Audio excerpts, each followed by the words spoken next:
Eu sou Tércio Dutra, não sou advogado, mas sou jurista, mestrando em Direito pela UNB e pesquisador nas áreas de liberdade religiosa e direitos humanos.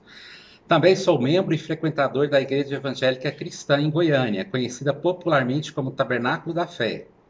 Mas ressalto que não sou do corpo eclesiástico, sou leigo. E nesta condição de pesquisador de direito e membro do Tabernáculo, eu gravo esse vídeo, ressaltando também que não sou da defesa de nenhuma das partes e só estou me manifestando agora porque minha igreja teve a sua imagem imaculada na imprensa e nas redes sociais e agora somos alvos de intolerância religiosa.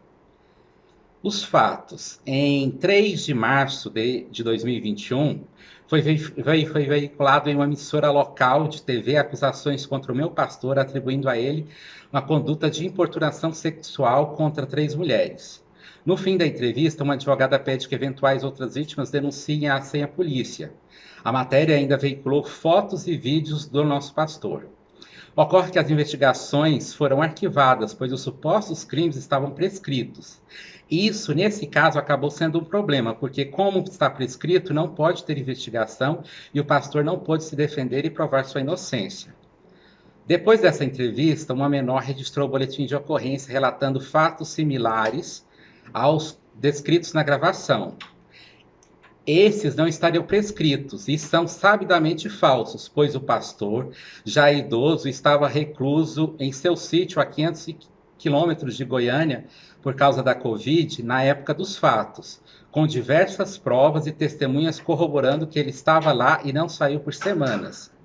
Então, agora no mês de junho, foi novamente divulgados os supostos crimes, agora em mídia nacional, TV, rádio, jornal, internet. Paralelamente, foram criados perfis anônimos em redes sociais, os famosos fakes, que atacavam a honra do pastor, da igreja e dos membros. Em razão disso, descobriu-se que as acusações eram um pretexto para fazer com que o pastor renunciasse e assumisse a presidência da igreja um outro pastor que se descobriu estar associado a outras pessoas para tomar o comando do Tabernáculo da Fé, cujo pastor o fundou em 1968 e até hoje o preside. Então, a congregação da igreja foi convocada e no dia 11 de julho, o advogado de defesa do pastor expôs à Assembleia todos os fatos que estavam acontecendo, levando à ciência dos membros essa tentativa de golpe e os ilícitos que foram cometidos com tal finalidade. Em 17 de julho, uma senhora advogada que se apresenta como defensora dos direitos das mulheres publicou um vídeo nas redes sociais sobre esses fatos, que eu analiso. Inicialmente, eu tenho que fazer uma introdução e explicar alguns conceitos, porque boa parte do público que me assiste é leiga em relação a alguns termos de direito. O primeiro o Brasil é uma república laica, desde 1889, quando foi proclamada a república. Antes éramos um império católico. Na Constituição do Império dizíamos que era católicos, porque isso dava ao imperador alguns benefícios dentro da igreja, como vetar a nomeação de bispos que não fossem alinhados a ele, por exemplo. Em 1889 foi implantado a laicidade, o famoso Estado laico, do qual decorrem a separação da igreja e do Estado. Até no Império, a igreja que fazia os registros de nascimento, casamento, óbito. E também decorre da laicidade o princípio da neutralidade do Estado, que significa de forma simples que o governo não deve interferir nas igrejas, nem as igrejas no governo. Mesmo já nesse período imperial, o Brasil já assegurava, mas de forma bem limitada, a liberdade religiosa. Já na Constituição de 1988, essa liberdade foi consagrada à cláusula pétrea.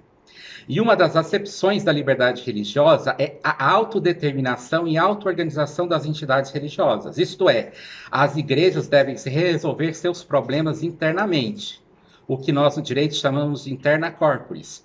E elas também têm autonomia de criar suas próprias regras de fé, conduta, moral, doutrina, entre outras.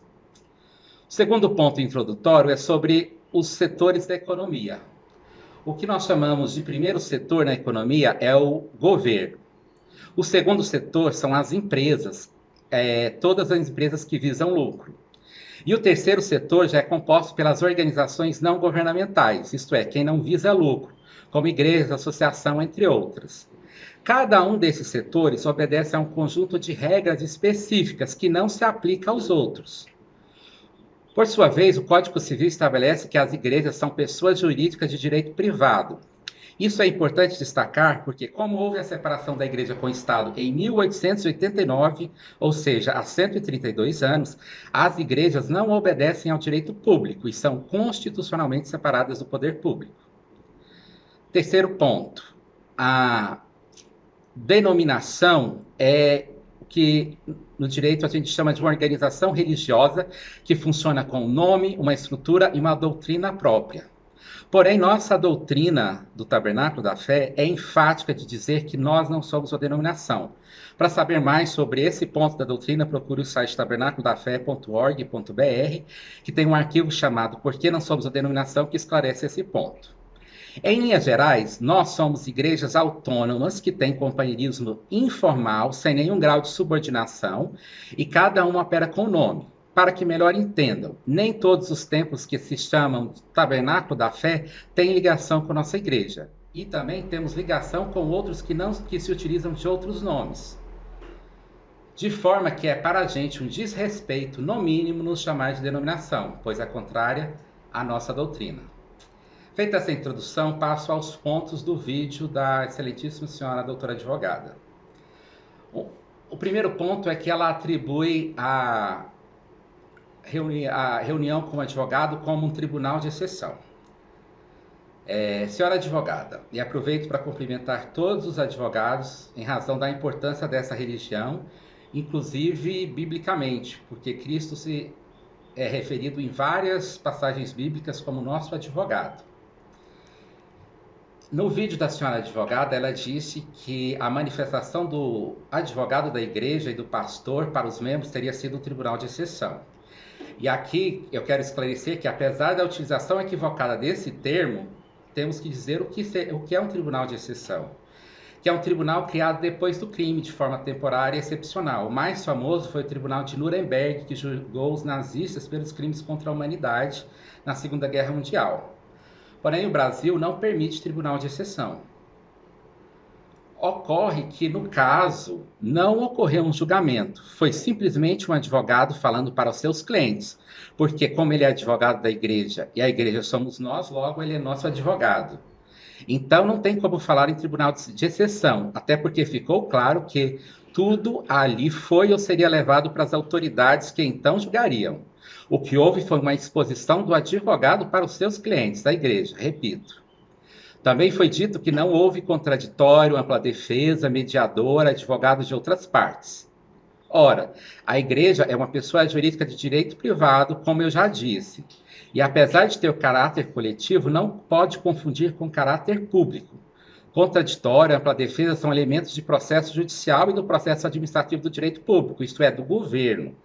As igrejas são de direito privado e a liberdade religiosa de criar suas próprias regras e as suas reuniões de acordo com as suas regras, como expliquei, ela garante a não interferência do governo e de terceiros. O segundo ponto, a nobre patrona diz referir-se a uma possível revitimização. Aqui nós vamos lembrar que na exposição do advogado teve dois momentos. Um da defesa em relação aos crimes que acusavam o pastor, em que não foi exposta nenhuma das acusadoras por respeito à dignidade delas.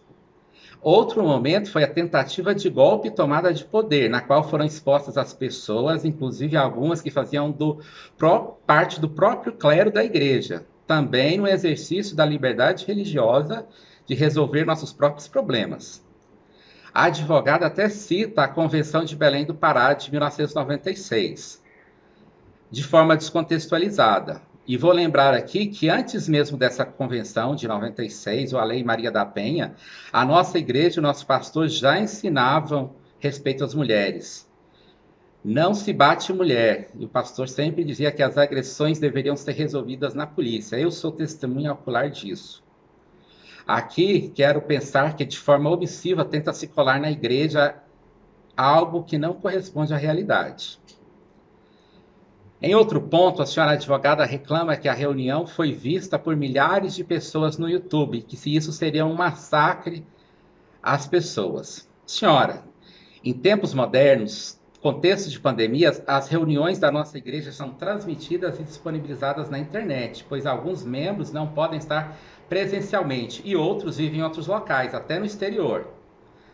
E vale ressaltar que as falsas acusações foram veiculadas na mídia nacional. E aí sim foi um claro massacre à honra e à imagem da nossa igreja e do nosso pastor.